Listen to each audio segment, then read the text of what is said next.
Hi, I'm Paul, the running shoe guru from Athletics Weekly, and today we're going to talk about track spikes, and in particular in light of the announcement from World Athletics around the announcement of the banning of prototypes and the ruling on carbon plated shoes.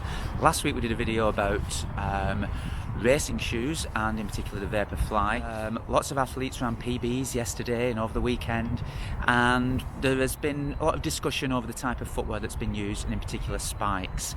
So Gemma Ricci ran a new British record, 1:57.91, beating her training partner Laura Muir. Adele Tracy finishing in third in a new PB as well, just outside 2 minutes, and Gabriella Debus-Stafford of Canada, a new PB, again just outside 2 minutes. So lots of great times there. It's believed that Gemma Ricci and Laura Muir wore Nike plated spikes, and hence the discussion. So I'm going to rewind it a little bit and look at spikes and where they all came from. Now, the earliest spike I could get my hand on, or the one that I could tell you something about, was this. Now, believe it or not, this spike is from 1966, and it's the shoe that my dad wore in Stockholm to run a British record for 10,000 metres, 28:26. Very primitive looking by today's standard, and absolutely nothing in the heel, very flimsy, very flexible. But that's what he ran in many years ago. If we fast forward 30 years, this is the spike that I ran many of my PBs in, at 13:55 at 5,000 metres, so a similar pace to my dad ran 30 years previously, but the spike was certainly space age and high tech at the time. If you look at the spike plate, it's very aggressive. There's a foam wedge running from the heel through the midfoot, and I remember the first time I put these spikes on, it really did feel like it was propelling me forward down the track. A very aggressive feel, really pushing me up onto my toes.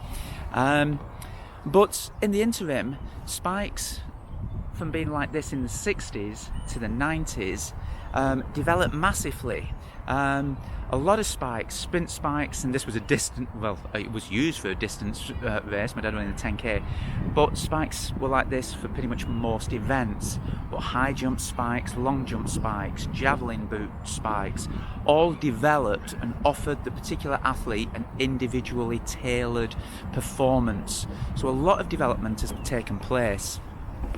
If we go up into the early 2000s, this is another Adidas spike, and we can see here in particular the spike plate runs right into the midfoot, again giving a propelling like action. So spike plates have always been developing. Does a carbon fibre spike plate have a massive difference? Ultimately, there have been carbon fibre spike plate shoes. I guess the issue does come down to the use of prototypes, and while we believe Laura Muir's shoe was a prototype and many were worn in the World Champs in Doha last year, that's where the controversy lies. So whether these shoes do make it to retail, which they probably will, it's a very personal thing, but spikes are something that's always developed fantastically quickly, and there's been many examples over the years. I think the most famous example of a prototype spike perhaps was Michael Johnson's Atlanta spikes, the gold spikes that he ran the world records in. Now, they were certainly unique to Michael Johnson back then. So again, World Athletics, it's a very controversial area.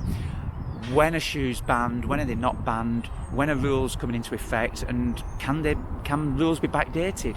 Probably not. So yeah, it's a video to promote discussion, to promote debate, and to let us know your opinion. But I don't think it's an issue that's going away again. Spikes are going to develop, and hats off to all the athletes that ran PBs this weekend.